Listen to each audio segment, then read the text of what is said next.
Hello दोस्तों, welcome back to my YouTube channel Ankush A to Z knowledge.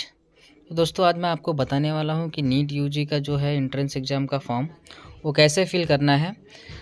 तो मैं आपको बताता हूं कि जैसे यहाँ पे लॉगिन बाय लिखा हुआ है, यहाँ पे ABCID डॉजी लॉकर आधार कार्ड नंबर और एप्लीकेशन नंबर। अगर आपने रजिस्ट्रेशन किया रहेगा तो इसके लॉगिन करके कर सकते हैं, नहीं तो फिर आपको न्यू रजिस्ट्रेशन क्लिक करना पड़ेगा।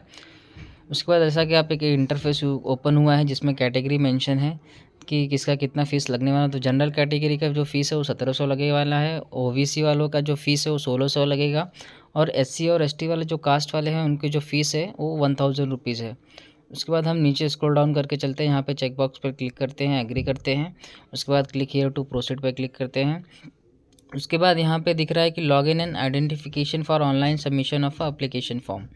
तो जैसा कि आप देख सकते हैं फर्स्ट ऑप्शन है आधार नंबर। अगर आपके पास आधार कार्ड है और आधार नंबर है तो आप यहाँ पे इंटर करके जनरेट OTP पे क्लिक करके फॉर्म का रजिस्ट्रेशन कर सकते हैं। अगर आपके पास डिजी लॉकर का अकाउंट है तो फिर डिजी लॉकर सेलेक्ट करके यहाँ पे नीचे लॉगिन पे क्लिक करना है डिजी लॉकर के थ्रू, तो पेज ओपन हो जाएगा। फिर उसके बाद यहाँ पे अपना आधार नंबर डालना है और आपका जो सिक्योरिटी पिन है वो डाल के कर सकते हैं। अगर नहीं है तो यहाँ से साइन अप पे क्लिक करके आप अपना डिजी लॉकर अकाउंट भी क्रिएट कर सकते हैं। फिर उसके बाद जो थर्ड ऑप्शन है कि I don't have an DigiLocker account, तो यहाँ पे अगर आपके पास नहीं है तो यहाँ पे क्लिक करके आप क्रिएट कर सकते हैं। उसके बाद जो है ABCID रहता है, ABCID के थ्रू भी आप लॉगिन कर सकते हैं, वो भी जैसा डिजी लॉकर के थ्रू ही लॉगिन होता है। उसके बाद जो है आपके पास अगर डिजी लॉकर एक ABCID नहीं है तो ABCID क्रिएट करके कर सकते हैं। अगर आपके पास पासपोर्ट है तो पासपोर्ट के थ्रू भी आप कर सकते हैं, पैन कार्ड है तो पैन कार्ड के थ्रू भी कर सकते हैं, और आप नॉन इंडियन पासपोर्ट है आपके पास तो उसके थ्रू भी आप नीट यूजी का फॉर्म भर सकते हैं। तो जैसा कि आप देख सकते हैं हमारे पास जो आधार कार्ड है, आधार कार्ड का हम डिटेल फिल कर देंगे। डिटेल फिल करने के बाद हम अपन जनरेट OTP पे क्लिक करेंगे। तो जनरेट OTP पे क्लिक करने के बाद जैसा कि आप देख सकते हैं कि जो हमारा रजिस्टर्ड मोबाइल नंबर है आधार कार्ड से उस पर एक OTP जाएगा, तो वो OTP की यहाँ पे फिल करना है। OTP फिल करने के बाद जो है आपको वैलिडेट OTP पे क्लिक करना है। तो जैसे आप वैलिडेट OTP पे क्लिक करेंगे तो आपका जो रजिस्ट्रेशन का पेज है वो ओपन हो जाएगा। ऊपर जैसा देख सकते हैं आधार विवरण आ गया है, आपका नाम, डेट ऑफ बर्थ और आपका जेंडर। तो जो आपका नाम है अभ्यर्थी का नाम वो चेक कर लेना है, जैसा आपका आधार कार्ड मार्कशीट पे है वैसा आधार कार्ड पे है कि नहीं है, तो वहाँ पे वो चेक कर लेना है। उसके बाद आपका जो है पिताजी का नाम, माताजी का नाम, आपका date of birth automatic fill हो जाएगा, जेंडर आ जाएगा, नेशनलिटी इंडियन सेलेक्ट करना है। यहाँ पे आपके आइडेंटिटी टाइप में 3-4 टाइप के हैं, बैंक पासबुक है, इलेक्शन कार्ड है, 12th का एडमिट कार्ड है, पैन कार्ड है, पासपोर्ट है, रेशन कार्ड विथ फोटोग्राफ्स है। अगर आपके पास नहीं है तो फिर फर्स्ट वाला ऑप्शन सेलेक्ट करके आप आधार नंबर यहाँ पे डाल सकते हैं। उसके बाद जो है नेक्स्ट ऑप्शन आता है आपका प्रेजेंट एड्रेस। तो जो आपका प्रेजेंट एड्रेस है वो डालना है आपको यहाँ पे। प्रेजेंट एड्रेस डालने के बाद फिर आपका जो पूरा है वहाँ पे फिर यहाँ पे नेशनलिटी आपका कंट्री सेलेक्ट करना है इंडिया। उसके बाद जो आपका स्टेट है वो स्टेट सेलेक्ट करना है। फिर उसके बाद जो है आपका डिस्ट्रिक्ट जो आता है वो डिस्ट्रिक्ट यहाँ पे सेलेक्ट करना है। फिर जो आपका पिन कोड आता है एरिया का वो पिन कोड डालना है। फिर यहाँ पे कंट्री सेलेक्ट करके आपका जो फ़ोन नंबर है वो फ़ोन नंबर डालना है। फिर उसके बाद वापस से रीटाइप करना है कन्फर्मेशन के लिए। उसके बाद आपका ईमेल आईडी डालना है। उसके बाद ईमेल आईडी को भी कन्फर्मेशन करना है। आपका दोनों एड्रेस सेम है, परमानेंट और प्रेजेंट, तो वहाँ पर क्लिक करके आप उसको चेक बॉक्स पर क्लिक करना है। उसके बाद आपको यहाँ पर पासवर्ड क्रिएट करना है। उसके बाद कंफर्म पासवर्ड पे वापस से पासवर्ड इंटर करना है जो आपको उसके बाद आपको सिक्योरिटी क्वेश्चन इंटर करना है जो आपको याद रहे। अगर आप पासवर्ड भूल गए तो फॉरगेट करने के लिए चीज़ काम आती है। उसके बाद यहाँ पे इंटर करने के बाद जो आपका नीचे आपको कैप्चा दिख रहा है वो कैप्चा फिल करना है। जैसा कैप्चा फिल करेंगे उसके बाद आपको सबमिट पे क्लिक करना है। सबमिट पे क्लिक करने के बाद आपका जो है एप्लीकेशन का रजिस्ट्रेशन प्रीव्यू आ जाएगा। इसमें आप सारी डिटेल्स, आपकी जो भी सारी डिटेल्स है वो सारा डिटेल्स चेक कर लेना है। उसके बाद जो नीचे यहाँ पे टिक बॉक्स करना है कि चेक में मेरा नाम राइट है, मेरा ईमेल एड्रेस, मेरे पिताजी का नाम, माताजी का नाम, आपका डेट ऑफ बर्थ, लिंग, आपका जो जेंडर है वो सब सारी चीज़ें वेरीफाई कर लेना है। वेरीफाई करने के बाद सारे चेक बॉक्स पर टिक मार्क करना है। टिक मार्क करने के बाद नीचे जो है आई एग्री है, आई एग्री का ऑप्शन है, आई एग्री के ऑप्शन पे क्लिक करना है और सबमिट एंड सेंड OTP पे क्लिक करना है। अगर कुछ आपको मिस्टेक है तो एडिट रजिस्ट्रेशन फॉर्म पे क्लिक करके एडिट कर सकते हो, नहीं तो फिर आपको सबमिट करना है। इसके बाद यहाँ पे पूछता है वापस से, तो उस पर भी यस करना है। उसके बाद आपको मोबाइल नंबर पे एक आपके जो ईमेल आईडी है वो ईमेल आईडी पे एक OTP आएगा। वो ईमेल आईडी पे जो ओटीपी आएगा वो यहाँ पे इंटर ओटीपी की जगह प्लेस पे ओटीपी वो इंटर करना है। ओटीपी इंटर करने के बाद आपको कैप्चा फिल करना है। कैप्चा फिल करने के बाद वेरीफाई करना है। वेरीफाई होने के बाद यहाँ पे लिख के आएगा कि your account has been verified, और जो आपका एप्लीकेशन नंबर है वो आपके मेल आईडी पे सेंड कर दिया गया है। अगर आपको वो नहीं मिलता है, अगर आपको नहीं मिल पा रहा है मेल में, तो आप स्पैम में चेक करिए, आपके स्पैम में ज़रूर आया रहेगा। उसके बाद आपको जो है आपका एप्लीकेशन नंबर इंटर करना है और आपका पासवर्ड इंटर करना है। पासवर्ड और एप्लीकेशन नंबर इंटर करने के बाद जो आपका सिक्योरिटी पिन नीचे शो कर रहा है वो सिक्योरिटी पिन इंटर करना है। उसके बाद लॉगिन बटन पे क्लिक करना है। तो लॉगिन बटन पे जैसे आप क्लिक करोगे तो आपका जो है एप्लीकेशन लॉगिन हो जाएगा और यहाँ पे ऐसा इंटरफेस आएगा। तो यहाँ पे लिख के आ रहा है कि आपका जो रजिस्ट्रेशन पार्ट है वो रजिस्ट्रेशन पार्ट कंप्लीट हो चुका है। अभी अपने को एप्लीकेशन फॉर्म फिल करना है। तो उसके लिए नीचे जो दिख रहा है येलो कलर में आप कंप्लीट एप्लीकेशन फॉर्म, यहाँ पे क्लिक करना है। यहाँ पे क्लिक करने के बाद पेज ओपन हो जाएगा आपको एप्लीकेशन फॉर्म का। तो यहाँ पे कुछ चीज़ें जो हैं आपकी ऑलरेडी पहले से ही फिल रहेंगी, जैसा कि आपका जो है एड्रेस एक बार आप कंफर्म कर लीजिए, आपका एड्रेस पहले से फिल है। उसके बाद यहाँ पे एक पूछ रहा है कि जो इमरजेंसी मोबाइल नंबर है वो इमरजेंसी मोबाइल नंबर कंपलसरी वो यहाँ पे इंटर करना है। वो इमरजेंसी मोबाइल नंबर आपको इंटर करना पड़ेगा। इमरजेंसी मोबाइल नंबर इंटर करने के बाद आपका जो है इमरजेंसी ईमेल आईडी, वो इमरजेंसी ईमेल आईडी भी इंटर करना है। जैसा कि मैं अपना ईमेल आईडी, मोबाइल नंबर और ईमेल आईडी इंटर कर रहा हूँ यहाँ पे।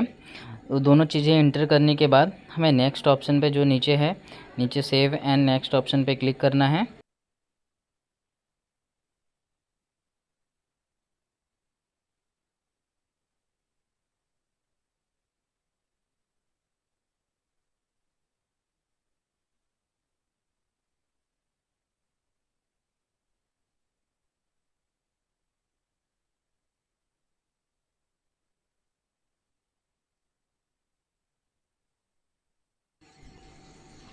उसके बाद जो है नेक्स्ट आपका जो पर्सनल डिटेल है, पर्सनल डिटेल फिल करने के लिए आ जाएगा। तो यहाँ पे आपको पूछ रहा है कि आपका जो कास्ट है वो कास्ट कौन से कास्ट में है और जहाँ से आपने, इसके बाद आप सब सारा डिटेल्स ऑलरेडी पहले से फिल है। तो क्या पूछ रहा है कि जो है आप एक ही लड़के हो, क्या आपने गर्ल्स एक ही गर्ल्स हो अपने पिताजी के, तो आपके अगर अगर अकेले रहोगे तो यस करना है, नहीं तो नो करना है। और यहाँ पे पूछ रहा है कि आप कौन से राज्य से आपका जो 12th है, कौन से राज्य से आप 12th दे रहे हो। इसके बाद आपका कैटेगरी पूछ रहा है, जो आपका कैटेगरी है जनरल, SC ST OBC जो है भी है आपको डाल देना है। फिर पूछ रहा है आपको डायबिटीज़ है तो यहाँ पे नो कर देना है। क्या बोल रहा है प्लेस ऑफ रेसिडेंस, आप शहर में रहते हो कि ग्रामीण इलाके में रहते हो, तो हम शहर में रहते हो तो शहर में डालना है। फिर उसके बाद एनुअल फैमिली इनकम पूछ रहा है तो वहाँ पे डालना है। फिर उसके बाद पूछ रहा है कि आप माइनॉरिटी से बिलोंग करते हो तो क्या, वहाँ पे नो पूछ रहा है। और फिर उसके बाद आपको पूछ रहा है कि आपका मोड ऑफ प्रिपरेशन क्या है, सेल्फ स्टडी है, ट्यूशन वगैरह जो भी है वो पूछ रहा है। उसके बाद कंट्री ऑफ रेसिडेंट है, कंट्री ऑफ रेसिडेंट आपका क्या है, इंडिया है कि क्या है, कहाँ से हो, तो आपको यहाँ पे इंडिया फिल करना है। यहाँ पे पूछ रहा है कि कस्टमरी ड्रेस ऐसा होता है जैसा बुर्का वगैरह हो गया, तो उसके बारे में यहाँ पे पूछ रहा है। तो आपको उस चीज़ को इरादा रखते हैं क्या, वो चीज़ पहनना चाहते हैं क्या, तो हमको बुर्का वगैरह वो सब नहीं पहनना है, तो उसके हिसाब से नॉर्मल ड्रेस के थ्रू पे तो यहाँ पे नो कर देंगे। उसके बाद यहाँ पे जो कैप्चा दिख रहा है वहाँ पे कैप्चा फिल करना है। कैप्चा फिल करने के बाद जो नीचे एग्री का बटन है, एग्री के बटन पे क्लिक करना है, नेक्स्ट पे क्लिक करना है। सेव एंड नेक्स्ट पे क्लिक करने के बाद जो हमारा पर्सनल डिटेल हो सेव सक्सेसफुली का आ जाएगा। उसके बाद यहाँ पे पूछ रहा है कि पर्सन विद डिसेबिलिटी डिटेल्स, तो अगर आप हैंडीकैप तो हो तो हैंडीकैप का यस करना है, नहीं तो फिर नो करके कैप्चा फिल करना है। जो भी कैप्चा है कैप्चा फिल करना है। उसके बाद आई एग्री पे क्लिक करना है। आई एग्री पे क्लिक करने के बाद सेव एंड नेक्स्ट ऑप्शन पे क्लिक करना है। उसके बाद यहाँ पे पूछ रहा है कि एग्ज़ाम डिटेल, आपको सेंटर कहाँ पे चाहिए, आपको सेंटर कहाँ पे देना है। उसके बाद फिर पूछ रहा है इसमें कि आपको कौन से मोड से प्रिपरेशन, आपको कौन से मोड से एग्ज़ाम देना है। यहाँ पे इंग्लिश सेलेक्ट कर लेना है, ठीक है। उसके बाद एग्ज़ाम स्टेट फर्स्ट चॉइस पूछ रहा है, तो आपको जो है महाराष्ट्र, हमारा जो है महाराष्ट्र सेलेक्ट कर लेंगे। फिर वहाँ पे कौन से डिस्ट्रिक्ट से करना है, महाराष्ट्र में कौन से सिटी से चाहिए, तो वहाँ पे सिटी हमको इंटर कर देना है। सिटी इंटर करने के बाद यहाँ पे पूछ रहा है कि आपके फादर का ऑक्यूपेशन क्या है, तो आपके पिताजी क्या करते हैं, वहाँ पे ये चीज़ मेंशन करना है। जैसे कि आपके पिताजी एग्रीकल्चर है कि गवर्नमेंट जॉब करते हैं कि प्राइवेट सेक्टर में काम करते हैं, तो सब वहाँ पे सेलेक्ट करना है। और उनके फिर उसके बाद पूछ रहा है कि उनका एजुकेशन क्वालिफ़िकेशन क्या है, तो उनका एजुकेशन क्वालिफ़िकेशन जो भी रहेगा आपको वहाँ पे वो चीज़ इंटर करना है। फिर उसके बाद आपकी मदर का पूछ रहा है, तो मदर आपकी क्या करते हैं, हाउसवाइफ हैं कि घर पे रहते हैं कि मतलब बिज़नेस करते हैं, कहीं और जॉब करते हैं, वो चीज़ वहाँ पे मेंशन करना है। उनका एजुकेशन क्वालिफ़िकेशन इंटर करना है। उसके बाद नीचे कैप्चा फिल करना है। उसके बाद फिर आई एग्री पे क्लिक करके, आई एग्री पे क्लिक करने के बाद फिर सेव एंड नेक्स्ट बटन पे क्लिक करना है। ठीक है, उसके बाद अपना ये details, exam detail save successful हो जाएगा। फिर उसके बाद एजुकेशनल डिटेल्स पूछ रहा है। यहाँ पे नेक्स्ट स्टेप जो है वो एजुकेशनल डिटेल के बारे में है। तो हमें पूछ रहा है कि जो आपका 10th है, 10th आपने पास किया है, वो कौन से ईयर में पास किया है, तो ईयर यहाँ पे मेंशन करना है। कि पूछ रहा है कि प्लेस ऑफ स्कूलिंग ये कहाँ पे है, अर्बन में है कि रूरल में है, शहरी में है कि ग्रामीण इलाके में है। उसके बाद पूछ रहा है टाइप ऑफ स्कूल, आपका स्कूल कैसा है, प्राइवेट है कि गवर्नमेंट एडेड प्राइवेट है कि गवर्नमेंट स्कूल है कि अपना जवाहर नवोदय विद्यालय है कि केंद्रीय विद्यालय है।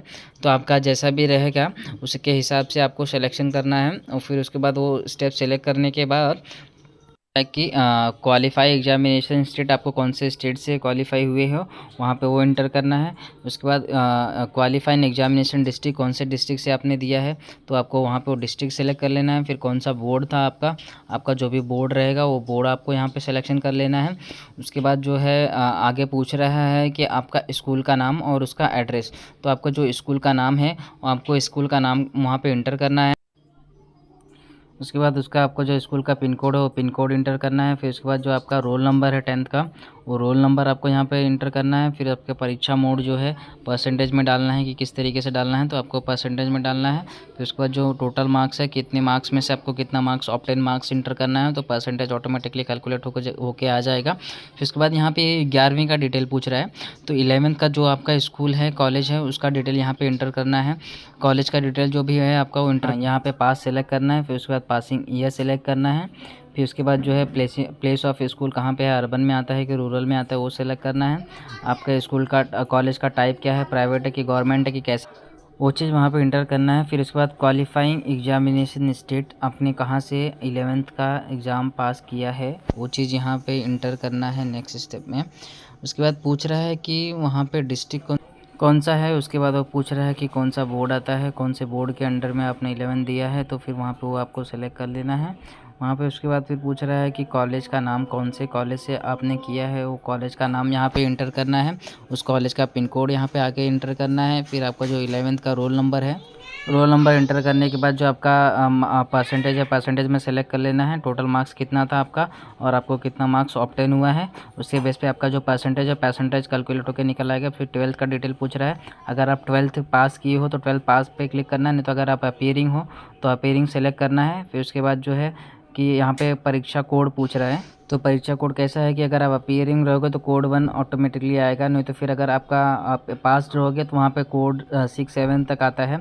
फिर वहाँ पे वो आपको फिर कॉलेज टाइप सेलेक्ट कर लेना है। फिर उसके बाद स्टेट सेलेक्ट कर लेना है। फिर आप कहाँ से, कौन से डिस्ट्रिक्ट से देने वाले हो वो सेलेक्ट कर लेना है। फिर आपका कौन सा बोर्ड है आता है वो बोर्ड सिलेक्शन कर लेना है। फिर कॉलेज का नाम यहाँ पे इंटर करना है, कौन से कॉलेज आप 12th दे रहे हो। उसके बाद कॉलेज का जो है आप वहाँ पे वो नाम इंटर कर दीजिए, उसका एड्रेस इंटर कर दीजिए। नेक्स्ट स्टेप में उसका जो है पिन कोड है वो पिन कोड इंटर कर दीजिए। फिर आपका जो 12th क्लास का जो रोल नंबर है वो रोल नंबर आपको यहाँ पे इंटर करना है। उसके बाद कैप्चा फिल करके आई एग्री करके नेक्स्ट स्टेप पे क्लिक करना है। देख पा रहे हैं कोड 1 जो है, जो अपीयरिंग है उनके लिए कोड 1 लगेगा और जो 12th क्लास पास कर लिए हैं उनके लिए कोड 02 लगेगा। और उसके बाद जो नेक्स्ट कोड आता है जो कोड है थर्ड कोड में कैसा है कि अगर आप इंटरमीडिएट डिग्री प्री डिग्री कर रहे हो तो उसके बाद वो आएगा। फिर ऐसा सारे कोड्स हैं, तो उसके बाद जो आप उसका नोटिफिकेशन उसमें देख लेंगे तो उसमें आपको मिल जाएगा। स्टेप आता है फ़ोटो अपलोड करने का। तो जैसा कि आप देख रहे हैं कि जो आपके इमेज डॉक्यूमेंट है वो अपलोड करना है। तो इमेज डॉक्यूमेंट अपलोड करने के लिए जैसा फ़ोटो सेलेक्ट करना है, आपको चूज़ फाइल पे क्लिक करना है। चूज़ फाइल पे आप क्लिक करेंगे तो आपको फ़ोटो जो है वो सेलेक्ट करना है। फ़ोटो सेलेक्ट करने के बाद फ़ोटो अपलोड हो जाएंगे। उसके बाद सिग्नेचर अपलोड करना है। सिग्नेचर अपलोड होने के बाद जो थर्ड चीज़ है वो पोस्ट कार्ड साइज़ फ़ोटो है। पोस्ट कार्ड साइज़ फ़ोटो जो है post card size photo upload करना है, वो सक्सेसफुली अपडेट हो जाएगा आपका। उसके बाद जो है नेक्स्ट में है आपका लेफ़्ट हैंड का थंब है, लेफ़्ट हैंड का और राइट हैंड दोनों हाथ का थंब और चारों उंगलियां सारे चीज़ का आपको वहाँ पे थंबप्रिंट ले के एक पेपर पे, ब्लैंक पेपर पे करना है। उसके बाद उसको चीज़ को अपलोड करना है।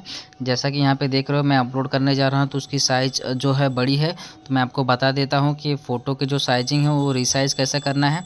आप देख सकते हैं कि मैं उसके बाद गूगल क्रोम में जाते हैं, यहाँ पे रिड्यूस इमेज साइज़ पे क्लिक करना है। उसके बाद जो फर्स्ट ऑप्शन दिख रहा है वहाँ पे क्लिक करना है। उसके बाद सेलेक्ट इमेज पे क्लिक करना है, जो आपको इमेज को कंप्रेस करना है वहाँ पे वो इमेज सेलेक्ट कर लीजिए। उसके बाद रीसाइजिंग पे करना है क्लिक। तो फिर यहाँ पे देखिए जो साइज़ है अभी भी वो ज़्यादा है, तो उसकी क्वालिटी जो है हम कम कर देंगे और रिसाइज बटन पे क्लिक करना है। उसके बाद यहाँ पे जो नीचे आप देखेंगे अभी भी साइज़ ज़्यादा है, तो और क्वालिटी उसकी कम कर देंगे। तो अभी भी ज़्यादा ही लग रही है, तो उसके बाद अपने हिसाब से आपको एडजस्ट करना है। जैसे कि अगर आप वहाँ पे क्वालिटी उसकी कम करेंगे और रिसाइज इमेज पे क्लिक करेंगे तो उसकी जो साइज़ है वो कम हो जाएगी। अभी देखिए 30 KB के अंदर हो गई, तो मैंने उसको डाउनलोड कर लिया है। अभी मैं वो वापस से वो थंब को सेलेक्ट कर रहा हूँ, तो अभी देखिए वो सक्सेसफुली अपलोड हो जाएगा। इमेज देखिए यहाँ पे सक्सेसफुली अपलोडेड हो गया है। तो ऐसा इमेज की साइज़ जो है वो आप कर सकते हैं कम ज़्यादा, जो भी आपको ज़्यादा लग रहा है। तो अगर आपको ज़्यादा लग रहा है तो उसके हिसाब से गूगल क्रोम में जाना है, रिसाइज इमेज पे सर्च करना है, जो पहला लिंक दिखेगा उस पे जाके ओपन करना है। फिर सेलेक्ट इमेज करना है, उसकी जो क्वालिटी है क्वालिटी को कम करना है, नीचे रिसाइज बटन पे क्लिक करना है। रिसाइज बटन पे क्लिक करेंगे तो ऑटोमेटिकली वो रिसाइज हो जाएगा, रिसाइज होकर आपको नीचे शो करेगा। तो फिर मैं इमेज को डाउनलोड कर लेता हूँ। इमेज को डाउनलोड करने के बाद फिर मैं वापस से इमेज को अपलोड कर, इमेज अपलोड हो चुका है। फिर नेक्स्ट स्टेप पे क्लिक करना है। उसके बाद डॉक्यूमेंट सेव सक्सेसफुली का मैसेज आता है। उसके बाद चेक करिए कि आपका जो सारा डिटेल्स है आपका वही आ गया। तो पूछ रहा है कि आपका जो मोबाइल नंबर है, मोबाइल नंबर को एक बार आप वेरीफाई करना पड़ेगा। तो डिटेल्स चेक कर लीजिए, आपका जो भी डिटेल्स आपने फिल किया है वो प्रॉपर है कि नहीं। तो अभी सबमिट का ऑप्शन नहीं आ रहा है, तो सबसे पहले क्या करना है कि जो मोबाइल नंबर है आपको मोबाइल नंबर वेरीफाई करना है। वेरीफाई करने के बाद जो यहाँ पे पहले फिर सेलेक्ट करेंगे, फिर कैप्चा फिल करेंगे, सेंड OTP पे क्लिक करना है। OTP आएगा आपके मोबाइल पे, तो जो OTP आएगा वो OTP आपको यहाँ पे इंटर करना है। OTP जैसे ही आप इंटर करेंगे उसके बाद जो है आपका नेक्स्ट स्टेप आ जाएगा। इंटर करने के बाद देखेंगे कि वेरीफाई करेंगे, करने के बाद आपका मोबाइल नंबर वेरीफाइड हो जाएगा। फिर वापस यहाँ पे कंप्लीट फॉर्म पे क्लिक करना है आपको। फिर आपको नीचे देखेंगे कि फाइनल सबमिट में आपको सारी चीज़ें आपको प्रीव्यू करना है।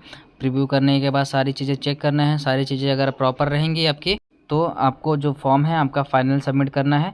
सारी चीज़ें प्रॉपर रहेंगी तो फाइनल सबमिट पे क्लिक करेंगे, तो जो आपका नाम है, आपके डेट ऑफ बर्थ है, आपके पिताजी का नाम है, माँ का नाम है, आपका जो जेंडर है, एड्रेस है, मोबाइल नंबर है, ईमेल आईडी है, सेंटर जो है, सब एग्री करना है। एग्री करने के बाद आप फाइनल सबमिट पे क्लिक करना है। फाइनल सबमिट पे क्लिक करेंगे तो आपका फॉर्म सबमिट हो जाएगा। उसके बाद आप कुछ भी चेंजेस वगैरह नहीं कर सकते, इसके लिए पहले एक बार आप प्रॉपर प्रीव्यू कर लीजिए, फिर फाइनल सबमिट पे क्लिक करिए। जैसा कि आप देख रहे हैं कि सबमिट पे क्लिक करने के बाद यहाँ पे पेमेंट का ऑप्शन आ गया है, तो पे नाउ पे क्लिक करना है। उसके बाद SBI EP पे क्लिक करना है हमें। तो SBI EP पे जब भी क्लिक करेंगे तो हमें वो पेमेंट गेटवे पे लेके चले जाएगा, जो इसका वेबसाइट है। तो यहाँ पे आपके पास जो नेट बैंकिंग का डेबिट कार्ड वगैरह जिसके थ्रू आपको पेमेंट करना है तो वो कर सकते हो। तो जैसे मेरे पास नेट बैंकिंग है, नेट बैंकिंग के थ्रू मैं पेमेंट कर रहा हूँ। तो पेमेंट करने के बाद तो जो अभी यहाँ पे ऑप्शन आ रहा है कि कन्फर्मेशन का, कन्फर्मेशन पे क्लिक करना है। कन्फर्मेशन पे क्लिक करने के बाद आपका जो नंबर है, डिटेल्स है, उस पर एक आपको OTP आएगा। वो OTP आपको यहाँ पे इंटर करना है। OTP आपको इंटर करने के बाद जो कन्फर्मेशन का बटन दिख रहा है आपको नीचे, वो कन्फर्मेशन बटन पे क्लिक करना है। कन्फर्मेशन पे क्लिक करने के बाद आपका जो पेमेंट है वो पेमेंट सक्सेसफुली हो जाएगा।